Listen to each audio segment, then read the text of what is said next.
तो हेलो दोस्तों, मैं जागरण में आप सभी को स्वागत है। मैं हूं दिनेश कुमार। तो कहते हैं आप सभी, मैं आशा करता हूं आप सब बहुत अच्छे होंगे, मस्त होंगे और स्वस्थ होंगे। तो आइए हम आज की इस क्लास में देखने वाले हैं बायोलॉजी का एक खास क्वेश्चन। ठीक है, मतलब कि जाइलम और फ्लोएम में अंतर। ठीक है ना, जाइलम और फ्लोएम में अंतर जो है मतलब आपके एग्जाम में पूछता है और यह 5 नंबर में आपके सवाल आएंगे। ठीक है ना, 5 नंबर में कम से कम आपको जो है 4 पॉइंट आपको देना ही है।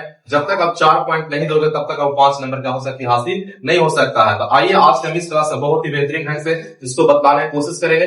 पहले से हम लिख कर रख चुके हैं ताकि यह वीडियो लॉन्ग ना हो जाए। मैं उसको समझाने का पूरा कोशिश करूंगा। ये नहीं कि सिर्फ मैं पहले छाप करके रखा हूं, आपको सिर्फ उसको उतारने के लिए मैं कह दूंगा नहीं। लेकिन हाँ, अगर आप चाहो कि हम इसको सिर्फ स्क्रीन शॉट लेकर के रखें तो उससे कोई फायदा आपको होने वाला नहीं है। अगर आपको स्क्रीन शॉट लेना ही होता तो किताब में बहुत सारा पढ़ा हुआ था, आप किताब से या डायरेक्ट कॉपी में क्या कर सकते हो, लिख सकते हो। लेकिन समझना सबसे बड़ी मतलब क्या होती है, बड़ी बात होता है। इसीलिए आप सवाल को समझिए और समझने के बाद जो आप उसको याद रखिए, सोच समझ करके याद रखिए, ताकि एग्जाम में जो है सवाल जब आए तो आप उसको सही ढंग से क्या कर सकते हो, बना सकते हो। लेकिन हाँ, उससे पहले आप अगर मेरे चैनल पर अगर पहली बार होंगे तो चैनल को सब्सक्राइब कर देना। और अगर वीडियो आपको कहीं ना कहीं पर अच्छा लगता है, दिल को छूता है पढ़ने के बाद, तो वीडियो को लाइक कर देना और दोस्तों के साथ शेयर कर देना। तो आइए आज के हम इस क्लास को स्टार्ट करते हैं। ठीक है, बिल्कुल बहुत ही सटीक से और बहुत ही बारीकी तरीके से। देखिए हमारा सवाल क्या कहता है कि जाइलम और फ्लोएम में अंतर बताएं। मतलब कि जाइलम ऊतक और फ्लोएम ऊतक मतलब, ठीक है ना। तो जाइलम और फ्लोएम में मतलब अंतर क्या, दोनों में क्या फर्क है। ठीक है, क्या अंतर है वो चीज को हमको क्या करना है, दिखाने का काम करना है। तो जाइलम और फ्लोएम, ठीक है, आपके मैट्रिक एग्जाम के लिए मतलब क्लास 10 के लिए जो बिहार बोर्ड का एग्जाम है उसके लिए बहुत ही ज्यादा मतलब संख्या चर्चित सवाल है। और आपको यह सवाल को याद करके जाना ही पड़ेगा, ताकि सवाल अगर एग्जाम में आए तो आप उसे छोड़ करके ना आए। पूरा मुझे विश्वास है कि आप सवाल सीधे दिमाग में सेट करोगे, आप उसे एग्जाम में से लिख करके आए वही आओगे। ठीक है ना। तो देखिए हम लिखे कैसे, आपको लिखने का तरीका होना चाहिए। ठीक है ना, कैसे हम सजा करके लिखे हैं, आपको तो उसी प्रकार से सजा करके लिखने का आपके पास तरीका होना चाहिए, सही होना चाहिए। तो हम यहाँ पर लिखे हैं, देखिए सवाल आपको एग्जाम में आएगा कि बताइए जाइलम और फ्लोएम में अंतर स्पष्ट कीजिए। ठीक है, तो आपको सबसे यहाँ पर क्या करना है, लिखना है उत्तर में कि जाइलम और फ्लोएम में निम्नलिखित अंतर है। ठीक है, इतना आपको एकदम दिखाना ही दिखाना है एकदम, ठीक है ना। जाइलम और फ्लोएम में निम्नलिखित अंतर है जो इससे प्रकार है। इस प्रकार कहने का मतलब है, ठीक है, नीचे जो दिया हुआ है आप एग्जाम में देखेगा कि निम्नलिखित का मतलब होता है कि नीचे जो लिखा हुआ है किस प्रकार से लिखा है कि नहीं लिखा है। ठीक है, तो आपको इतना लिखना होगा कि जाइलम और फ्लोएम में निम्नलिखित अंतर है जो इस प्रकार है। आप दोनों तरफ से इस प्रकार से बॉक्स बना देना है। एक तरफ आपको जाइलम लिख लेना है, एक तरफ से आपको फ्लोएम लिख देना है। ठीक है, जाइलम एक तरफ और एक तरफ फ्लोएम लिख देना है, क्लियर है ना। और इस तरह से आपको बाउंड्री दे देना है। और बाउंड्री देने के बाद इधर जाइलम के बारे में चर्चा करेंगे और इधर फ्लोएम के बारे में चर्चा करेंगे। ठीक है, जो जाइलम में कार्य हेतु होता है वो करेंगे और जो फ्लोएम में जो कार्य हेतु होता है उसको हम एक तरफ उसको लिखने का काम करेंगे। ठीक है ना। तो आइए आप इसको स्टार्ट करते हैं। ठीक है, देखिए सबसे पहला पॉइंट हमको होगा, ठीक है, जाइलम। ठीक है, जाइलम जल का परिवहन करता है। जैसे जाइलम और जैसे जल, आपको इतना याद हुआ होगा कि जैसे जाइलम और जैसे जल। तो जाइलम जो होती है जल का परिवहन करता है। परिवहन करने का मतलब होता है उसको पहुंचाने का काम करता है, जड़ से लेकर के जो है ना पत्तियों तक पहुंचाने का काम कौन करता है, तो जाइलम करता है। क्या चीज पहुंचाता है मेरे भाई, तो जल को पहुंचाता है। क्या चीज पहुंचाता है, जल को पहुंचाता है। ठीक है ना। तो आपको याद रखना है कि जाइलम जो होती है जड़ से जल को उठा करके जो है ना पूरे पेड़ की पत्तियों तक मतलब क्या करता है, पूरे भाग को उसको पहुंचाने का काम करता है। ऊपर से लेकर के मतलब कि नीचे तक, नीचे से लेकर के जो है ऊपर तक क्या करता है, जल को पहुंचाने का काम करता है, क्लियर है ना। तो इसलिए हम यहाँ पर लिख रहे हैं कि जाइलम जो है जल का परिवहन करता है। तो जैसे जाइलम और जैसे जल, तो जाइलम जो होती है जल का परिवहन करता है। ठीक है, और उसके बाद फिर उसी प्रकार से जब इधर पहला पॉइंट इधर लिखे तो इधर भी आपको पहला पॉइंट लिखना होगा।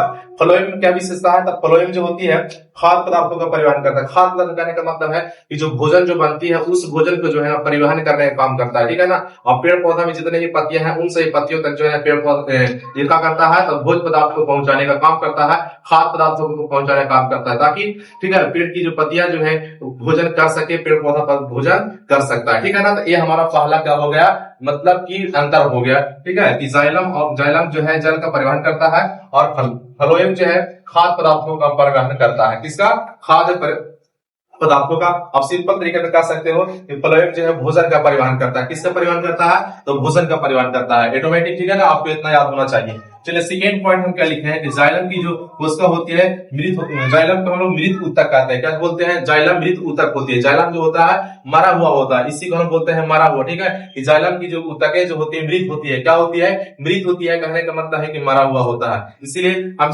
पॉइंट क्या लिखे कि जाइलम जो है मृत ऊतक की बनी होती है। आप ऐसे भी लिख सकते हो, जाइलम मृत ऊतक की बनी होती है, क्लियर है। ठीक है ना, ये हमारा सेकेंड मतलब क्या था, इसका अंतर था। ठीक उसी प्रकार सेकेंड अंतर जिसमें बताएंगे कि फ्लोएम जीवित ऊतक उत्तक होती है, ठीक है। जाइलम जो होता है मृत होता है और फ्लोएम जो होता है सो जीवित होता है, ठीक है ना।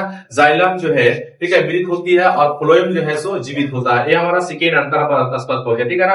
दो अंतर आपके यहाँ तक हो सकता है, मतलब कि बन सकता है, और दो अंतर यहाँ तक आपने बताने का काम किया। चलिए हम अंतर हम तीसरा देखते हैं, ठीक है। तीसरा अंतर क्या हम बताएंगे, ठीक है। तीसरा अंतर हमारा है कि जाइलम की कोशिका विधि बहुत ही मोटी, ठीक है।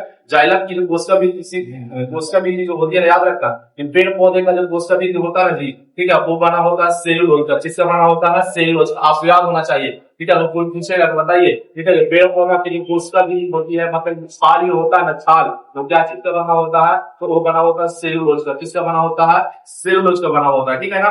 तो आपको यहाँ से एक सवाल याद होना चाहिए कि पेड़ पौधा की जो कोशिका विधि होती है किसकी बनी होती है, तो सेलुलोज का बना होता है। तो अंतर हम स्पष्ट करेंगे कि जाइलम की कोशिका विधि जो होता है ना बहुत ही मोटा होता है, बहुत ही मोटा होता है। जाइलम की कोशिका विधि बहुत ही ज्यादा मोटा होता है। देखते हैं हम यहाँ पर लिखे हैं कि जाइलम की कोशिका विधि बहुत ही ज्यादा मोटी होती है, ठीक है ना। ये आपका अंतर नंबर 3 चल रहा है। तो अब बताइए कि जब एक का बहुत मोटा है तो एक का बहुत कम होगा, चाहे तो नहीं भी होगा, ये ना हो सकता है। तो यहाँ पर हम लिखे हैं कि फ्लोएम की कोशिका विधि कम मोटी होती है, मतलब कि सबसे ज्यादा मोटा किसका होता है कोशिका विधि, जाइलम के, और सबसे कम किसका होता है, तो फ्लोएम को होता है कोशिका विधि मोटी, ठीक है ना, कम होता है, ठीक है। फ्लोएम की कोशिका विधि मोटी कम होती है और जाइलम की कोशिका विधि मोटी जो बहुत ज्यादा होता है। आप देख सकते हो कि जाइलम की कोशिका विधि बहुत ही ज्यादा मोटी होती है, जबकि फ्लोएम की कोशिका विधि कम मोटी होती है। किसकी अपेक्षा, तो जाइलम की अपेक्षा जो है कम मोटी होती है, किसका, तो फ्लोएम का, ठीक है। या फिर फ्लोएम की अपेक्षा से ज्यादा मोटा होता है किसका, तो जाइलम का होता है, ठीक है ना। चलिए उसके बाद जो है हम देखेंगे पॉइंट नंबर 4। पॉइंट नंबर 4 क्या कहता है,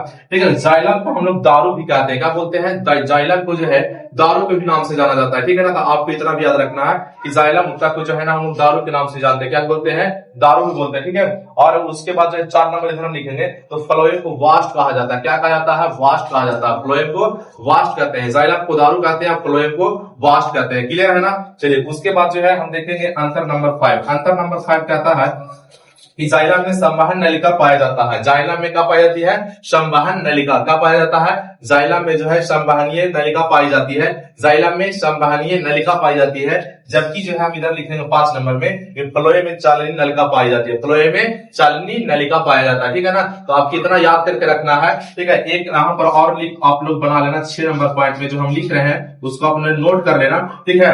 आपने नोट कर लेना 6 नंबर पॉइंट यहाँ से कि जाइलम को एक दिशीय उत्तक कहते हैं। आप यहाँ पर नोट कर लेना 6 नंबर पॉइंट में, लिखने से हम भूल होगा, ठीक है ना। आप लिख सकते हो कि जाइलम को एक दिशीय उत्तक कहा जाता है। एक दिशीय उत्तक इसलिए कहते हैं क्योंकि यह जो है जल का परिवहन सिर्फ एक ही दिशा में करता है और ऊपर की ओर करता है, इसीलिए इसको हम लोग एक दिशीय उत्तक कहते हैं। पूछेगा बताइए एक दिशीय उत्तक किसको बोलते हैं, तो जाइलम को। किसको, जाइलम को, ठीक है। और इधर आपने 6 नंबर ने बना लेना यहाँ पर पॉइंट आप लोग, ठीक है ना, कि जाइलम को हम लोग, फ्लोएम को हम लोग द्विदिशीय उत्तक कहते हैं। क्या बोलते हैं, द्विदिशीय उत्तक। और फ्लोएम को हम लोग द्विदिशीय उत्तक इसलिए कहते हैं क्योंकि ये अपना जो है खाद्य पदार्थों का स्थानांतरण जो है ऊपर और नीचे दोनों भागों में क्या करता है, पूरा करने का काम करता है। इसीलिए हम लोग फ्लोएम को द्विदिशीय उत्तक के नाम से हम लोग जानते हैं। ये आपका अंतर नंबर 6 हो गया। आप एक बार फिर से ध्यान दे दो कि जाइलम को हम लोग एक दिशीय उत्तक कहते हैं क्योंकि भोजन का परिवहन ऊपर की ओर करने का काम करता है सिर पे, ठीक है ना, एक ही भाग में भोजन का परिवहन करता है। और फ्लोएम जो होता है खाद्य पदार्थों का परिवहन जो ऊपर और नीचे दोनों करता है, इसीलिए द्विदिशीय उत्तक कहा जाता है, किसको, फ्लोएम कहा जाता है, ठीक है ना। मुझे विश्वास है कि आपको अंदर बहुत आपके अंतर जो है यार, सवाल का जो अंतर जो है, ठीक है, इन दोनों के बीच में बहुत ही अच्छे समझ में आ गया होगा। और आप कॉपी में इसको नोट कर लेना, ठीक है, और ताकि आपको समय समय पर इसका को याद करने के लिए मौका मिल सकता है, ठीक है। और आपको सवाल जो है 5 नंबर में देखने के लिए मिलता है, इसीलिए आप एग्जाम जब देने के लिए जाना हो, ठीक है, तो आपको यह अंतर याद करके जाना होगा। और जब एग्जाम में सवाल देखने के लिए मिलेगा तो आप बहुत ही खुशी से क्या कर सकते हो, आंसर की सवाल का जवाब दे सकते हो, ठीक है ना। तो अगर आपको अच्छा लगा होगा, ठीक है, तो फिर से मैं आपको एक बार बोल रहा हूँ, आप अगर मेरे चैनल पर अगर पहली बार होगे तो आप मेरे चैनल को एक बार सब्सक्राइब कर देना और दोस्तों तक उसको शेयर कर देना। अगर वीडियो आपको अच्छा लगा हो तो वीडियो को एक बार लाइक कर देना। और कमेंट बॉक्स में आपको कमेंट करना ना भूले। आपको जो भी कमेंट करना है, भरा बोला जो भी कमेंट करना है, आप कमेंट बॉक्स में कमेंट कर सकते हैं। तो फिर हम मिलेगा आपसे अगले वीडियो में, मतलब नेक्स्ट वीडियो में। तब तक इतना ही।